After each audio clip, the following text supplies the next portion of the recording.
Hey guys, Jody, Holland here. Welcome to Whiteboard Chat. Today we're going to be talking about groupthink.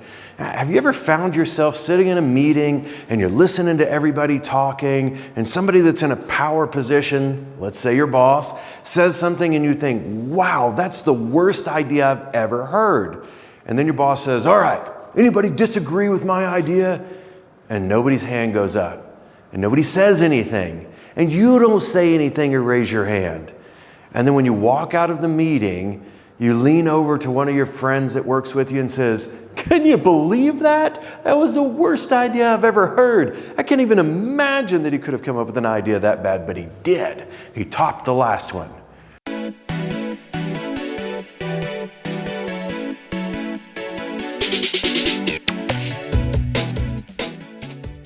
So you agree outside the meeting and you have discussions one-on-one, but in the meeting you don't feel comfortable enough to speak up. When that happens, you're suffering from groupthink, and you can't make good group decisions if you don't learn to connect and trust one another. Now, as a leader, there's a few things that you can do that make this so much better. First thing that I always recommend is have a devil's advocate. Now, when you have a devil's advocate, that doesn't mean that you have the same person every time going, no boss, I don't agree, I don't like that.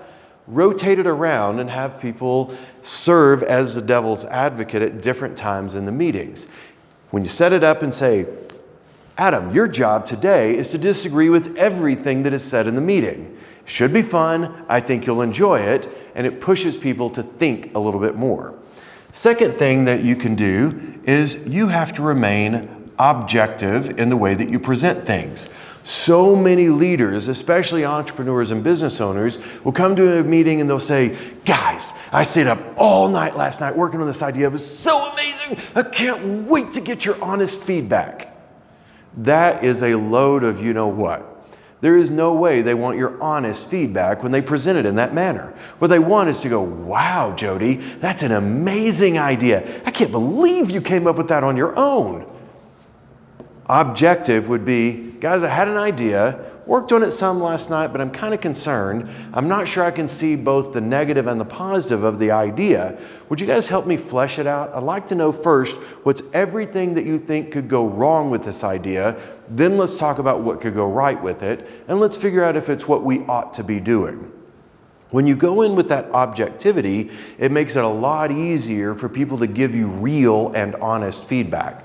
Third one that I would say really typically helps out is play your devil's advocate, go in with objectivity, and then finally do enough team building that you really actually build trust. So team building equals trust. And I know the pandemic has been hard on us with this, that it's been difficult to do potluck lunches or go out to events or do things like that. But the simple reality is, without building an effective team that trusts one another, you'll never bust groupthink.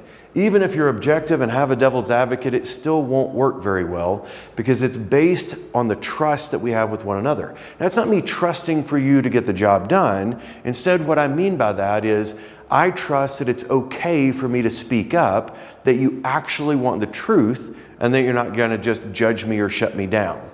If you've ever been in a meeting and you go, hey, here's an idea, and you share an idea, and your boss or some strong personality in there says, that's a stupid idea.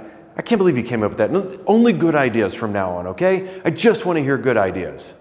Nobody else is going to talk. You've got to make sure that you have a trusting team because you as a leader set the tone for that. If you are too insecure to hear opposing views, you will suffer from groupthink.